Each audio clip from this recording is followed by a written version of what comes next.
నాగ్నాథ్ గారు, కన్యా రాశి వారికి రాహుకేతుల ప్రభావం ఎలా ఉంటుందంటారు? సో రాహువు కన్యా రాశి వాళ్ళకి అది ఎంతవరకు అనుకూలం, ప్రతికూలం అంటే ఫస్ట్ రాహువు మిమ్మల్ని ఏ మాయలో పెడతాడో తెలుసుకోవాలి. రాహువు అంటేనే ఫస్ట్ కన్యా రాశి వాళ్ళు తెలుసుకోవాల్సింది ఏంటంటే ఒక మాయ. హ్మ్. ఎందుకంటే మనకి రాహుకేతువులు నార్త్ అండ్ సౌత్ నోడ్స్ మనకి ఇన్విజిబుల్ మోడ్ లో ఉంటారు. హ్మ్. అంటే కళ్ళకు కనపడరు వాళ్ళు. హ్మ్. సో రాహు ఏంటి ఇక్కడ వీళ్ళకి షష్టమ భావంలో, అందులో కుంభరాశిలో కలిసి ఉంటాడు కాబట్టి హ్మ్. వ్యయంలో ఉన్నటువంటి కేతువు వీళ్ళకి ఆధ్యాత్మిక బలాన్ని ఇస్తాడు. హ్మ్. ఉం? హ్మ్. ఆధ్యాత్మిక బలం అంటే ఏంటి?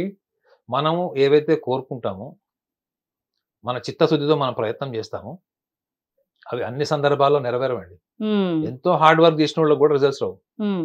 అవునా? హ్మ్. స్మార్ట్ వర్క్ చేసే వాళ్ళకి రిజల్ట్స్ వస్తాయి. హ్మ్.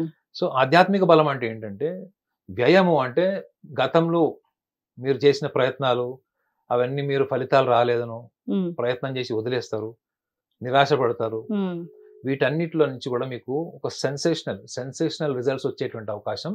సో వీళ్ళకి ఎక్కువగా ఇది అనుకూలమైన టైం ఇది. ఓకే.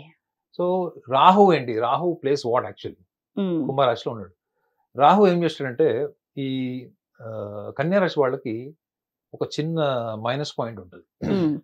కన్యా రాశి వాళ్ళకి హైయెస్ట్ హ్మ్. ప్లెజర్ గానీ, హ్యాపీనెస్ గానీ, ఒక కంటెంట్‌మెంట్ అన్నది ఫ్యామిలీ లైఫ్‌కే వాళ్ళు ఎక్కువ ప్రయారిటీ ఇస్తారు కాబట్టి, హ్మ్.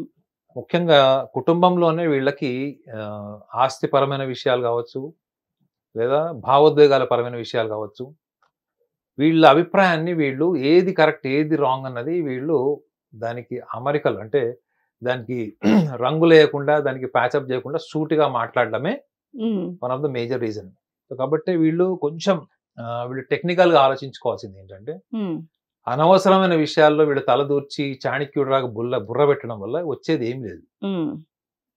వచ్చేదేం లేదు. వచ్చేదేముంది వీళ్ళకి ఎక్స్‌ప్లాయిటేషన్, హ్మ్. చెడ్డ పేరు. హ్మ్. రెండోది వీళ్ళు ఏం మాట్లాడినా గాని చాలా సూటిగా, కఠినంగా మాట్లాడడం వల్ల శత్రువులు పెరుగుతారు. ఛాన్స్ ఉంది. మరి కన్యా రాశి వారికిచ్చే పరిహారాలేంటంటారు? కన్యా రాశి వాళ్ళకి నా ఇంటలెక్చువల్ సొల్యూషన్ ఏంటంటే హ్మ్. నార్మల్‌గా అయితే మనం రాహుకేతువులు అనంగానే ఏం చేస్తాము? సర్పదోషానికో లేకపోతే వ్యక్తిగత జాతకానికి సంబంధించో హ్మ్. ఒకవేళ సర్పదోషం. ఇప్పుడు సర్పదోషం లాంటివి ఎటువంటివి గోచారంలో కూడా లేవు కాబట్టి హ్మ్. వాళ్ళొకటి గమనించాలి ఏందంటే, రాహువు, కేతువు హ్మ్. యొక్క స్వభావము వీళ్ళ జీవితంలో వీళ్ళు ఊహాత్మకంగా అంటే వీళ్ళు ఇమాజినేటివ్‌గా వీళ్ళు ఏవైతే ప్లాన్ చేసుకుంటారో చాలా మటుకు చూడండి మీరు కన్యా రాశి వాళ్ళు ఒకటి చెయ్యబోయి ఇంకోటి చేస్తారు. ఒకటి హ్మ్. స్టార్ట్ చేసి ఇంకోటి చేస్తారు.